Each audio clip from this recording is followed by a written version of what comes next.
عید کا وقت گزر جاتا ہے، آگے گزر جاتا ہے، گوشت سڑ جل کر کوئلہ ہو جاتا ہے، بدبو مار دیتا ہے، پھر بڑا بھی بدبو مار دیتا ہے، پھر آخر ہم اس گوشت کو وہاں سے اٹھاتے ہیں، باہر پھینک دیتے ہیں۔ ہم ایسا ضائع کیوں کریں؟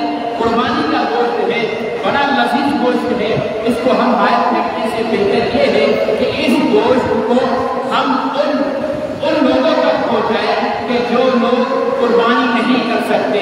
آپ حضرات کی مساجد کے اکثر مؤذنین حضرات ہوتے ہیں، آپ حضرات کی مساجد کے ائمہ حضرات ہوتے ہیں، وہ حضرات کسی وجہ سے قربانی نہ کر پاتے، یا تو ان پر قربانی واجب نہیں ہے، یا ان پر قرض وغیرہ چڑھا ہوا ہے، وہ صاحب استطاعت نہیں ہے، تو آپ حضرات کے قربانی کے گوشت میں آپ کی مساجد کے مؤذنین اور آپ حضرات کی مساجد کے ائمہ حضرات ہیں، ان کا بھی حق بنتا ہے کہ آپ حضرات ان تک بھی اس کو پہنچائیں۔ میرے محترم دوستوں اور بھائی، عرض کرنے کا مطلب یہ ہے، ضائع کرنے سے گوشت کا گوشت کو ضائع کرنے سے بہتر یہ ہے کہ کسی نہ کسی کو آپ دے دیں، اس کے پیٹ میں چلا جائے گا۔ اگر یہ آپ نے ضائع کر دیا تو کل قیامت کے دن آپ سے اس کا حساب کتاب ہوگا کہ آپ نے اس گوشت کو ضائع کیا ہے، کیوں خراب کیا ہے، کس وجہ سے کیا، اتنا کیوں بنایا، آگے کیوں نہیں دیا۔ میرے محترم دوستوں اور بھائیوں، یہ چند باتیں قربانی کے حوالے سے آپ حضرات کے سامنے پیش دی۔ حضرت والی صاحب آپ حضرات کے سامنے پیش دی۔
مخصوص عبادات اور اعمال کے دنوں میں سے ایک دن عید الاضحیٰ کا ہے۔ عید الاضحیٰ حضرت سیدنا ابراہیم علیہ السلام کی بے مثال قربانی کی یادگار کے طور پر منائی جاتی ہے، جس کی تفصیلات آپ کے سامنے حافظ نذیر حسین نے رکھی۔ میں نے آپ حضرات کے سامنے قرآن پاک کی ایک آیت کا چھوٹا سا حصہ تلاوت کیا ہے۔ نبی پاک صلی اللہ علیہ وسلم کی ذخیرہ احادیث میں سے ایک حدیث تلاوت کی ہے۔ اللہ رب العزت سے دعا ہے کہ اللہ تعالی اس آیت اور حدیث مبارکہ کی صحیح تشریح تفسیر بیان کرنے کی، آپ حضرات کو سننے کی، پھر ہم سب کو اس پر عمل کرنے کی توفیق نصیب فرمائے۔ آمین۔ آپ کی شاید اس لیے نہیں نکل رہی کیونکہ اس وقت سب کے دماغوں پر قربانی کا گوشت سوار ہے کہ مولوی جان چھوڑے تو ہم جائیں اور قربانی کریں۔ وہ ایک تبلیغی جماعت والے حضرات کسی مسجد میں بیان کر رہے تھے تو تقاضا لکھواتے ہیں آخر میں بیان کہ بھائی سے روزہ چلا 4 مہینے سال کا تقاضا چل رہا تھا۔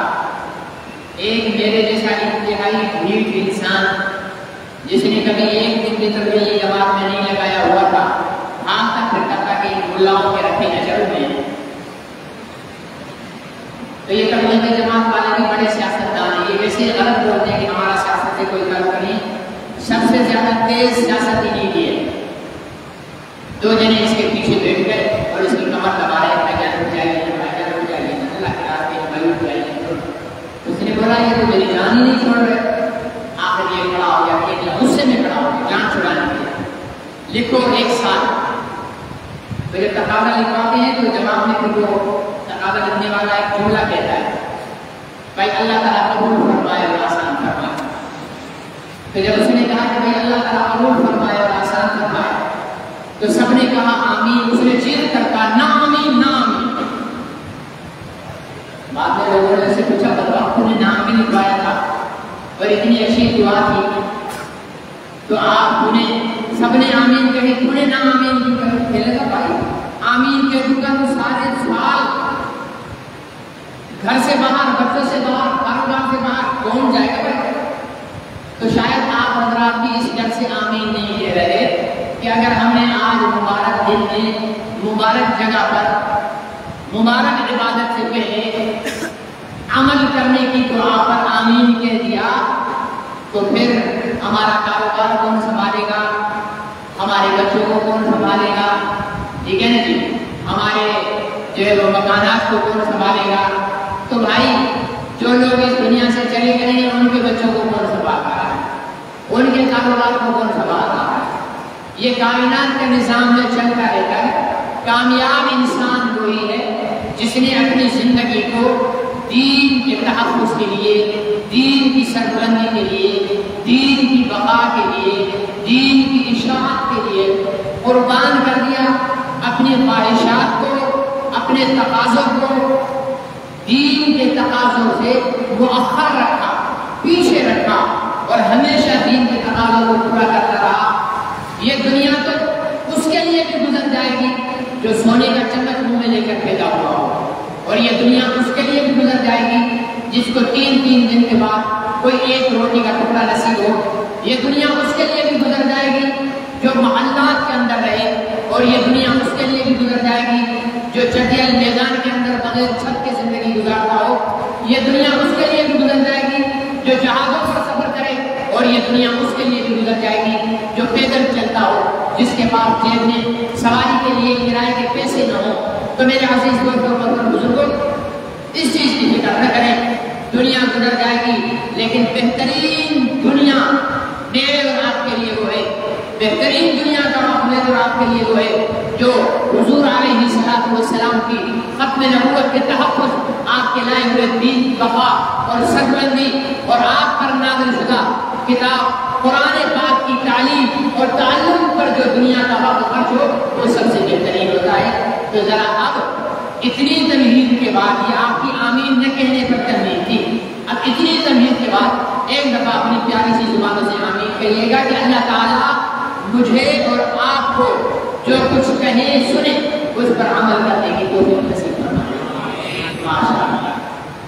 اب سمجھا کہ آپ آمین تمہید کے بعد کہتے ہیں، بغیر تمہید کے آمین نہیں ہے۔ تو میرے عزیز دوستوں محترم بزرگوں، میں نے قرآن پاک کی ایک آیت کا قصہ تلاوت کیا، اس میں اللہ رب العزت نے ہمیں ایک ہستی کا حق بتایا۔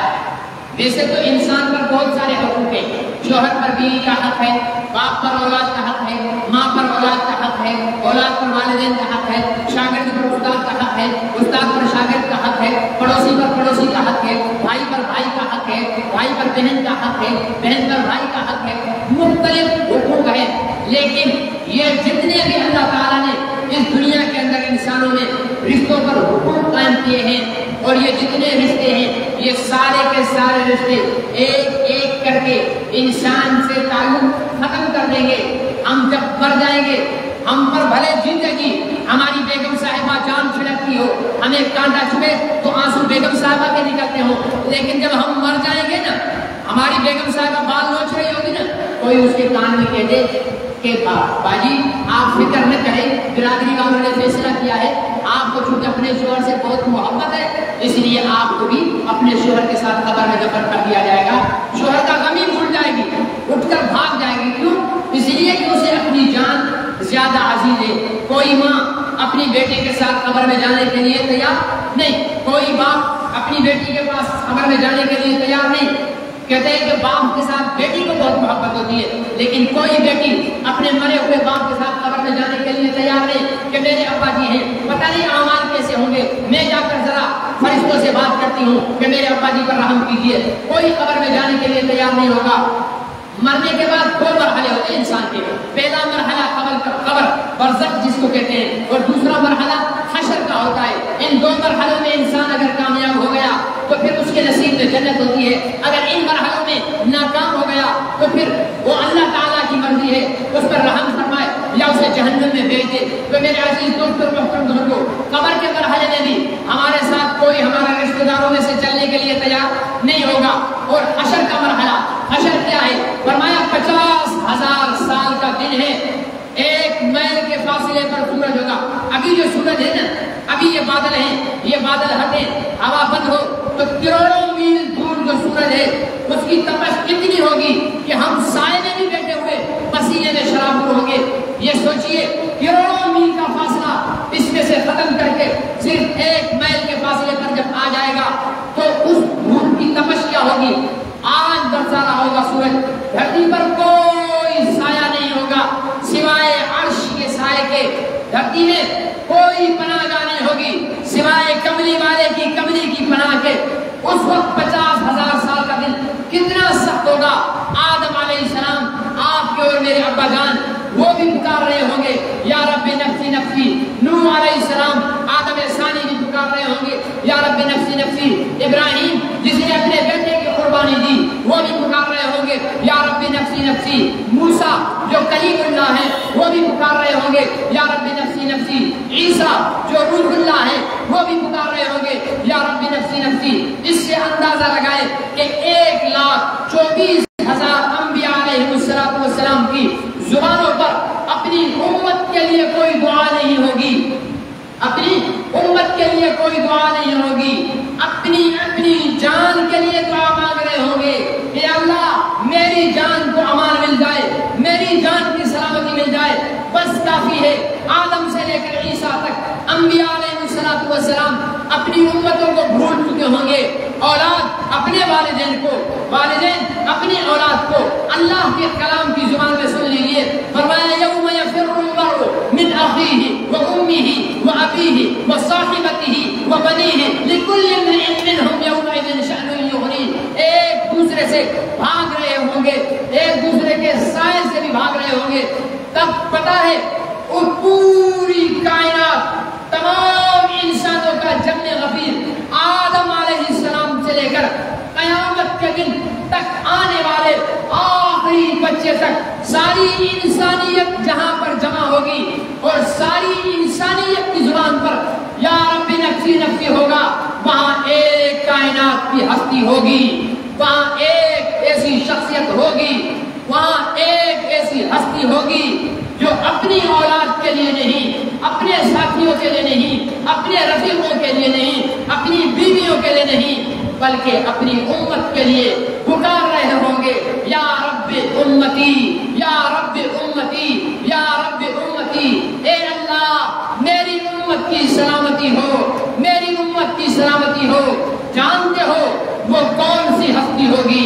وہ رحمت للعالمین کی ہستی ہوگی، وہ شافع محشر کی ہستی ہوگی، وہ ساقی کوثر کی ہستی ہوگی، وہ نبیوں کے افضل کی ہستی ہوگی، وہ رحمت للعالمین ہوں گے، وہ شفیع المذنبین ہوں گے، وہ محمد ابن عبداللہ ہوں گے، وہ محمد در یتیم ہوں گے، وہ محمد آمنہ کے لال ہوں گے، جو آپ کی اور میری بخشش کی طلب کر رہے ہوں گے اللہ کی دربار میں. تو میرے عزیز دوستو، جب اتنی بڑی فکر کرنے والی ہستی ہے تو جانتے ہو اس کا حق کیا ہے، اس کا ہم پر حق کیا ہے. ایک حق ہمارا تھا ان پر، ایک حق ہمارا تھا ان پر. کیا حق تھا؟ فرمایا کہ میرا نازل شدہ دین اپنی امت تک پہنچا دو. اپنا حق ادا کرنے کے لیے اس کو 3 سال شاب ابی طالب نے درختوں کے پتے چبانا پڑے تو چبا کر بھی اپنا حق ادا کیا. ہمارا حق ادا کرنے کے لیے انہیں طائف کے میدان میں اپنے جسم کو لہولہان کرانا پڑا تو کرا دیا. ہمارا حق ادا کرنے کے لیے، اپنی ذمہ داری پوری کرنے کے لیے سجدے کی حالت میں ان پر اونٹ کی اوجڑیاں ڈالی گئی تو برداشت کر لیا. ہمارا حق ادا کرنے کے لیے انہیں احد کے میدان میں دندان مبارک شہید کروانا پڑے، پیشانی میں سرہ کی کڑیاں بےبس کروانا پڑی تو کروا لی. ہمارے اور آپ کے حق کو ادا کرنے کے لیے پیغمبر اسلام کو اپنے چچا حضرت حمزہ کے جسم کے ٹکڑے کروانا پڑے، ان کے کلیجے کو ہندا کے گلے کا ہار بنوانا پڑا تو بنوا لیا. آپ کے اور میرے لیے اپنے نواسے حسین کو کربلا کے میدان میں پیاسا گردن کٹوانے کا موقع آیا تو وہ بھی کٹوا دیا. کوئی کسر حضور علیہ السلام نے آپ کے اور میرے حق کو ادا کرنے کے اندر نہیں چھوڑی.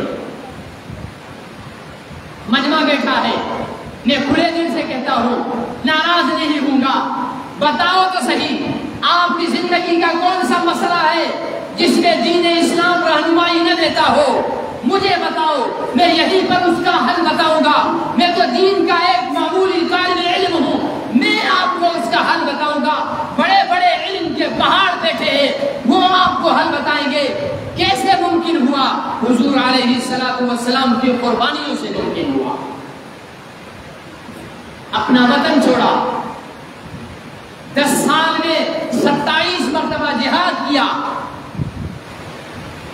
265 اپنے صحابہ کی قربانی پیش کی، اور جب 10 ہجری میں اپنی زندگی مبارک کا آخری حج ادا فرما رہے تھے تو اس پہ نہیں اترائے کہ میں نے بہت اپنی امت کے لیے مانگ لیا ہے، میں نے بہت مانگ لیا ہے. نہیں، ابھی کل 9 ذی الحجہ گزری ہے اور پرسوں مملکت سعودیہ عربیہ میں امت مسلمہ نے حج کیا ہے، عرفات کے میدان میں کھڑے ہوئے ہیں.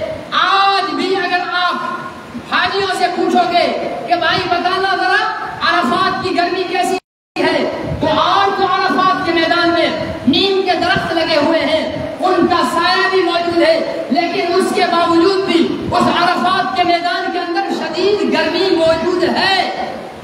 ذرا تصور کیجیے 1400 سال پہلے جب امت کے ایک اجتماع کو لے کر، صحابہ کی ایک جماعت کو لے کر اسی عرفات کے میدان میں سید کائنات رحمت للعالمین صلی اللہ علیہ وسلم اپنے قصوہ اونٹنی پر سوار ہو کر خطبہ ارشاد فرمایا، کوئی سایہ نہیں تھا، ظہر اور عصر کی نماز اکٹھی پڑھائی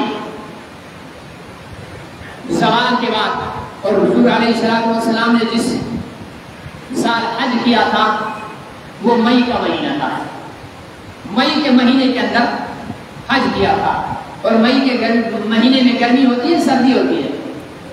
بولتے نہیں ہیں، سردی ہوتی ہے، گرمی ہوتی ہے، اور ٹھیک ٹھاک گرمی ہوتی ہے، اور وہ بھی مکے کی سنگلاخ وادیاں پہاڑوں کے درمیان۔ جانتے ہو حضور علیہ السلام نے مئی میں غالباً کیلنڈر رکھا ہوا ہے، کوئی دیکھ کر بھی تصدیق کر سکتا ہے، تقریباً 12:30 بجے کے قریب ظہر کا ٹائم شروع ہو جاتا ہے، 12:30 بجے کے قریب ظہر کا ٹائم شروع ہو جاتا ہے۔ 12:30 بجے آپ نے ظہر کی نماز پڑھی، چلو خطبہ نکال لو۔ 1 بجے آپ نے ظہر کی نماز پڑھی 2 رکعت، پھر عصر کی نماز پڑھی 2 رکعت، 4 رکعتیں۔ پاکستانی پڑھے گا تو 2 منٹ کے اندر، لیکن رحمت للعالمین پڑھیں گے تو وقت تو لگے گا، صحابہ کی جماعت ہوگی، ہم اس کو 15 منٹ کر لیتے ہیں۔ 15 منٹ کے اندر اگر آپ نے 4 رکعت ظہر اور عصر پڑھ لی، اس کے بعد آپ اونٹنی پر سوار ہوئے، ٹھیک ہے، سوار ہو کر صحابہ اکرام فرماتے ہیں کہ آپ نے دعا کیسے کی؟ ہمیں تو دعا سے موت آتی ہے، سچ بتا رہا ہوں، بات سے ناراض نہیں ہونا کہ مولوی صاحب کے ساتھ، سچ میں ہمیں دعا سے موت آتی ہے۔ جس مولوی صاحب نے دعا ذرا لمبی کرا دی نا، ہم یوں ہاتھ جھٹک کر اٹھ کر بھاگتے ہیں جیسے ہمیں تو اللہ سے کچھ چاہیے ہی نہیں۔ لیکن رحمت دو عالم صلی اللہ علیہ وسلم نے کیسے دعا فرمائی؟